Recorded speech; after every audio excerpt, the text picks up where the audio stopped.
போக்குவரத்து தொழிலாளர்களின் போராட்டம் காரணமாக பேருந்துகள் இயக்கப்படாததால் பல்வேறு நகரங்களில் மக்கள் பாதிக்கப்பட்டனர்.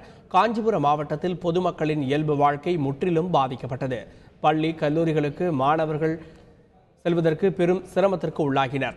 காஞ்சிபுரம் பணிமனை முன்பாக நூற்றுக்கணக்கான போக்குவரத்து ஊழியர்கள் கூடியதால் அசம்பாவிதங்களை தடுக்க அங்கு போலீசார் குவிக்கப்பட்டுள்ளனர். அதேபோல போக்குவரத்து தொழிலாளர்கள் போராட்டம் காரணமாக தஞ்சையில் போக்குவரத்து கடுமையாக பாதிக்கப்பட்டுள்ளது. மொத்தமுள்ள 177 பேருந்துகளில் 7 பேருந்துகள் மட்டுமே இயக்கப்படுகிறது. இதனால் போக்குவரத்து முற்றிலும் முடங்கி போய் உள்ளதால் பொதுமக்கள் பெரும் சிரமத்திற்கு உள்ளாகியுள்ளனர்.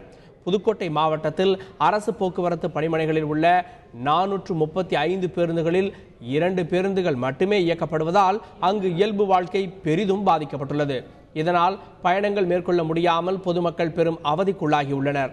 சிவகங்கை மாவட்டம் காரைக்குடியில் 85க்கும் மேற்பட்ட அரசு பேருந்துகள் பணிமனையில் நிறுத்தி வைக்கப்பட்டுள்ளது. இதனால் பயணிகள் வெளியூர் செல்ல முடியாமல் சிரமத்திற்கு ஆளாகியுள்ளனர். இதனால் தனியார் பேருந்து மற்றும் ஆட்டோக்களிலும் அதிக கட்டணம் வசூல் செய்யப்படுவதாகவும் பொதுமக்கள் குற்றம் சாட்டியுள்ளனர்.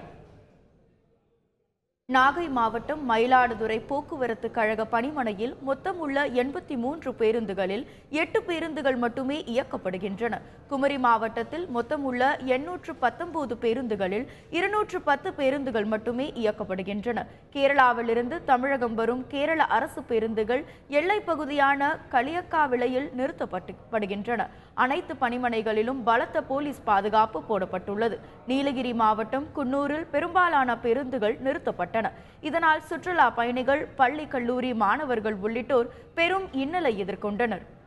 தொலைதூரம் செல்லும் பேருந்துகள் இயக்கப்படாததால் நாகூர், வேளாங்கண்ணிக்கு வந்த சுற்றுலா பயணிகள் நாகை பேருந்து நிலையத்தில் தஞ்சமடைந்தனர். இதனிடையே சென்னை செல்வதற்காக பேருந்து நிலையம் வந்த பேருந்தை போக்குவரத்து தொழிற்சங்கத்தினர் மறித்து ஆர்ப்பாட்டத்தில் ஈடுபட்டனர். இதனையடுத்து அந்த பேருந்து பணிமனைக்கு கொண்டு செல்லப்பட்டது.